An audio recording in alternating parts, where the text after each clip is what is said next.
അങ്ങ് കാസർഗോഡ് മുതൽ ഇങ്ങ് തിരുവനന്തപുരം വരെ നമ്മളിങ്ങനെ നടന്ന് ഭക്ഷണം കഴിച്ചിട്ടുണ്ട്. ആ വഴിനീളയുള്ള യാത്രകളിൽ നമ്മൾ കണ്ടിട്ടുണ്ട് വീട്ടിലെ ഊണ് എന്ന ബോർഡ്. കാരണം നമുക്കൊരു മനസ്സിനൊരു സന്തോഷമാണല്ലോ ഈ വീട്ടിലെ ഊണ് കഴിക്കുക എന്നുള്ളത്. പക്ഷെ അതിൽ തന്നെ വേറെ കാര്യം, ഒരു ഷെഡ് വാടകയ്ക്ക് എടുത്തിട്ടോ അല്ല റൂം വാടകയ്ക്ക് എടുത്തിട്ടോ അവിടെ വീട്ടിലെ ഊണ് എന്ന് ബോർഡ് വെച്ച് കച്ചവടം നടത്തുന്ന ആൾക്കാരുണ്ട്. അവരെ ഭക്ഷണം നമ്മൾ കുറ്റം പറയുന്നില്ല, കാരണം നിരവധി കടകൾ നമ്മൾ കാണിച്ചിട്ടുണ്ട്, നല്ല അടിപൊളി ഭക്ഷണം കിട്ടുന്ന കടകൾ. പക്ഷെ നമ്മൾ ഇന്ന് വന്നേക്കുന്നത് യഥാർത്ഥത്തിൽ വീട്ടിലെ ഊണ്, അതായത് വീട്ടിലെ മുറ്റത്ത് അല്ലെങ്കിൽ കാർ പോർച്ച് എന്നൊക്കെ പറയാം വേണമെങ്കിൽ, അങ്ങനെ വീണ്ടും ഫ്രണ്ടേജിൽ ഭക്ഷണം വിളമ്പാണ് ഒരമ്മ. ആ അമ്മയെ കാണാനാണ് നമ്മുടെ യാത്ര. വിട്ടേക്കാം, വാ.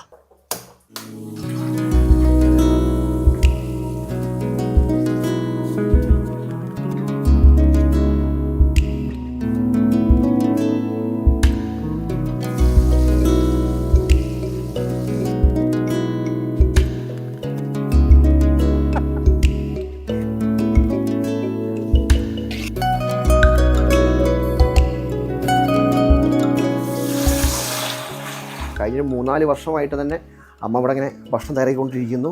അതായത് പാചകം മൊത്തം അവർക്ക് ഭക്ഷണം ഉണ്ടാക്കുന്ന അടുക്കളയിൽ തന്നെയാണ് പാചകം. അമ്മോയ്, ഓ എന്നാണ്ട് സുഖം തന്നെ? സുഖം തന്നെ. എന്ത് വരാലോ? എങ്ങനെ തോന്നാൻ കാരണം? തുടങ്ങാൻ കാരണം ഇവിടുത്തെ എൻ്റെ ഹസ്ബൻഡ് ഗൾഫിലായിരുന്നു. അപ്പോൾ അദ്ദേഹം കൊറോണ വന്ന് അദ്ദേഹത്തിന് ഇനി പോരേണ്ടി വന്നു. പിന്നെ നമുക്ക് ജീവിക്കാൻ വേറെ മാർഗമൊന്നും ഇല്ലായിരുന്നു. 2 മക്കളാണ്, പിന്നെ എനിക്ക് സുഖമില്ലാത്തതാണ്. ഇതുണ്ടെങ്കിലേ എനിക്ക് ഇറങ്ങാനും എനിക്ക് ശ്വാസം കിട്ടത്തില്ല. ഓക്സിജന്റെ കുഴപ്പമുണ്ട്. വലിയ കുഴപ്പമില്ല, എന്നാലും ഒരുപാട് സംസാരിക്കുമ്പോൾ കിതപ്പ് വരും. ദിവസം 10-300 രൂപയുടെ അടുപ്പിച്ച് ഗുളിക വേണം.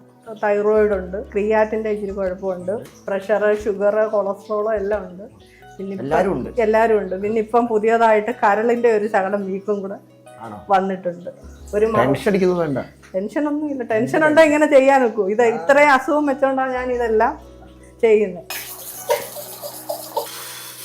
നല്ല ഊണ, 10 കൂട്ട കറിയുണ്ട്, നല്ല സ്നേഹമുള്ള ചേച്ചിയാ. കുറഞ്ഞത് ചിലപ്പോ ഒരു 50 പേര്, ചിലപ്പോ 30 പേര് പൊതിയും പാഴ്സലും. നമ്മളെ വീഡിയോ വന്നിട്ട് 100-150 കാണണം. വൻ പരിപാടി. അത് കഴിയുമ്പോ അത് നിങ്ങളാ എന്നെ റീച്ച് ആക്കി തരണ്ട. പിന്നെ അതിനിടയ്ക്ക് ഒരു മോളെ കെട്ടിച്ചു. ഹാപ്പി. പിന്നെ വിളിക്കാം കേട്ടോ.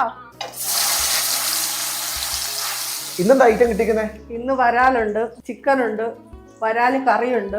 ഇത്ര ഐറ്റം എന്നും ഉള്ളതാണ്. സാമ്പാർ, അവിയല്, തോരന്, സലാഡ്, പുളിശ്ശേരി, മാങ്ങാച്ചാർ. പിന്നെ തീയൽ സെപ്പറേറ്റ് നമുക്ക് കൊഞ്ച് കിട്ടുന്നെന്ന് നമ്മൾ അത് ഊണിന്റെ കൂടെ കൊടുക്കുന്നത്. അപ്പൊ ഊണ് എത്ര ചാർജ്? ഊണ് സാധാ ഊണ് 70. ഇത് ഫ്രൈ എല്ലാടെ കൂട്ടി കൊടുക്കുമ്പോ 100 രൂപ. അത് ചിലപ്പോ മീനിന്റെ വില അനുസരിച്ച് നമ്മൾ 10 രൂപ അങ്ങോട്ടും കൂട്ടും. രാവിലെ ഉണ്ടോ അല്ലെങ്കിൽ ഉച്ചയ്ക്ക് മാത്രമേ ഉള്ളൂ? രാവിലെ കാപ്പിയുണ്ട്, പൊറോട്ട ഒന്നുമില്ല, ദോശ, അപ്പം, പുട്ട്, അങ്ങനെ. പക്ഷെ മെയിൻ ഫോക്കസ് ഉച്ചയ്ക്കാണ്. മീൻ ഉച്ചയ്ക്കാണ്. പിന്നെ കപ്പയുണ്ടല്ലോ ചോറിനല്ലേ? കപ്പയുണ്ട്. നല്ല പുട്ട് പോലിരിക്കുന്ന കപ്പ. ചോറ് മാത്രം പുറത്തു, ബാക്കിയെല്ലാം ഇവിടെ തന്നെ, ഈ അടുക്കളയിൽ തന്നെ. നമ്മുടെ ഭക്ഷണം ഇത് നമ്മൾ ഇത് തന്നെ കഴിക്കുന്നത്, അല്ലാതെ നമുക്കും പ്രത്യേകതയൊന്നുമില്ല.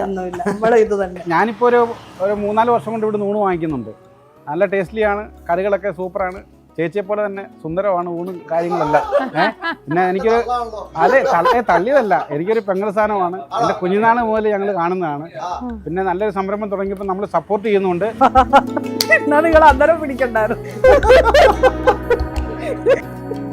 ഇങ്ങനെ ചിരിച്ചോണ്ടിരിക്കും ഫുൾ ടൈം. ടെൻഷനെല്ലാം പോവാൻ. ഞങ്ങളെല്ലാവരും പഞ്ചായത്തിൽ നിന്നുള്ള സ്റ്റാഫുകൾ എല്ലാവരും വന്ന് ഇവിടെ വന്ന് ഭക്ഷണം കഴിക്കാറുണ്ട്. നല്ല അഭിപ്രായമാണ്, അടിപൊളി കൈപ്പുണ്യമാണ്.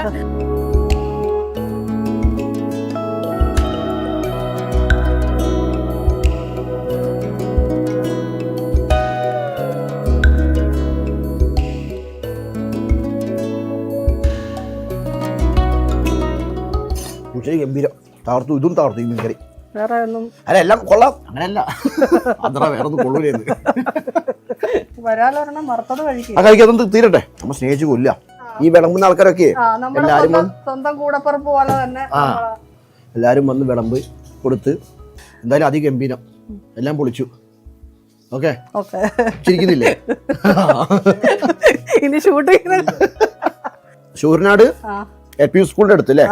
ശൂരനാട് ജംഗ്ഷനിൽ നിന്ന് സ്വല്പം മുൻപോട്ട് വരുന്ന വഴിക്ക് നമ്മുടെ വീടിന് തൊട്ടപ്പുറമാണ് LP സ്കൂള്. ബിന്ദു ചോദിച്ചാൽ എല്ലാവർക്കും അറിയാം. അപ്പൊ എന്താ ഞാൻ വല്ല വിട്ടേക്കും. അപ്പൊ എല്ലാവരും ഒരു ബൈ ബൈ. ഒരു ബൈ ബൈ. ബൈ എല്ലാരും പറഞ്ഞേരെ ബൈ ബൈ. Bye bye. കാണാം. ആ